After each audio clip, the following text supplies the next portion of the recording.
Hey there, I'm Demitri with the Demitri team, and in this video, we're going to talk about how much house can you afford, right? So a lot of times you take a look at what are you paying right now for your monthly cost, right? You kind of look at that, and I would tell you, don't stretch yourself. If you've been paying $1,800 a month for your housing, try to stay in that range. Try to stay, comfortable in that number. Maybe go up to 2,000, 2,200, somewhere in there. But you got to figure out what's going to work for you. Now, there's going to be calculations. You're going to talk to a lender, and you can easily say, hey, give me a pre-qualification, not a pre-approval. Pre-qualification, they're not going to run your credit, but what they will do is ask you questions about your income and your expenses and all that. And they're going to give you a guesstimate, pretty, thorough guesstimate. You could say it's pretty well on target of what you can afford. They're going to say, well, based on everything you've told me, if all of that stayed true, then you can afford, and they're going to give you, in most cases, a number for a house. You can afford $530,000 of a mortgage. Okay, that's nice to know, 530. The two numbers you really need to know is what's the monthly payment for that $530,000 mortgage, and in that monthly payment, how much did $1,000 cost me? Because as you move that number up and down by thousands, you have a number to say, well, my monthly payment is going to change. So let's say that $1,000 cost you $8 a month. Okay. If you went 10,000 down, that's 10 times the 8, 80 bucks, right? If you went 10,000 up, that's 80 bucks up. So it makes it kind of easy in your math to figure out both on your monthly payment based on what your total is, because you now know what the $1,000 cost you. All right, next thing, when they give you that number, that's your housing expense, which is really a little off because it's on from the standpoint it's housing expense, but you have three other typical expenses that are included in housing expense. So let's say they told you, okay, you qualify for $2,250. My dog saying hello. 22, Marley, quiet. $2,250 for your monthly, right? Well, you got to consider three things.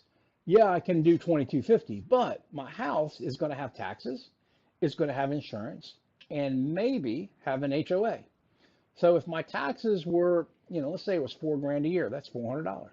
Let's say my insurance was $4,000 a year, that's $400 again. That's 800 bucks out of that $2,250 that's got to go to taxes and insurance. So what's left over is what I can put towards the actual mortgage itself.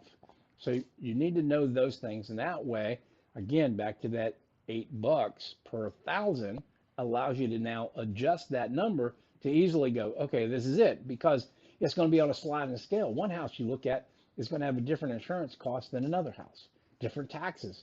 Taxes are different whether let's say you're in Stuart versus West Palm Beach versus Wellington versus, Boca, Raton, all different tax rates. So based on where you're looking, and it could literally be across the street is a different tax rate than the the one you were looking at here. You need to know those so you can adjust those numbers. Same thing for insurance. Insurance is going to differ based on the age of the house, the age of the roof, the composition of the house, how many stories is it, whether it's got hurricane protection and what kind of hurricane protection that it's got. All of those things are going to vary. And that's going to vary because house by house, it's going to be different. They're not exactly the same. And then the last thing is going to be HOA. One place might be $250 for the HOA. One place might be $850. So you got to also figure out, one, is an HOA acceptable? And if so, to what point? For instance, I have people, I talk to them and I go, well, all right, so you're willing to do an HOA, but to what point? And they say, well, I'm willing to pay up to $350. Okay, well, now I know how to go equate those things. Here's the other thing on HOAs. They're not equal. Sometimes an HOA takes care of the exterior maintenance, the roof, which is part of exterior maintenance, of course, and the insurance, the outside part of the insurance. That's huge. So you might say, well, gosh, that HOA is $950 a month. Okay, what did it save you? Well, it saved you probably $500 a month in your insurance cost.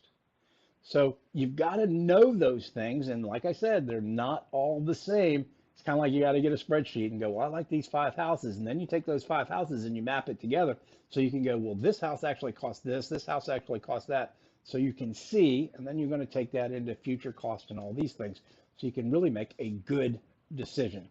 All right. Well, I hope that helped you understand some of the things that that you needed to know about how much can you afford. It's not a simple matter of just doing that one calculation and going, well, I can afford this. You have a whole bunch of things you've got to take into consideration. All right. I hope you have an awesome day. Look, you want to get guided correctly? Pick us. Let's work together. Let's find you a house. Hope you have an awesome day.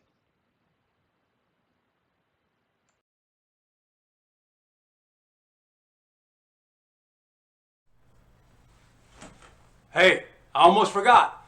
Don't forget to subscribe and follow.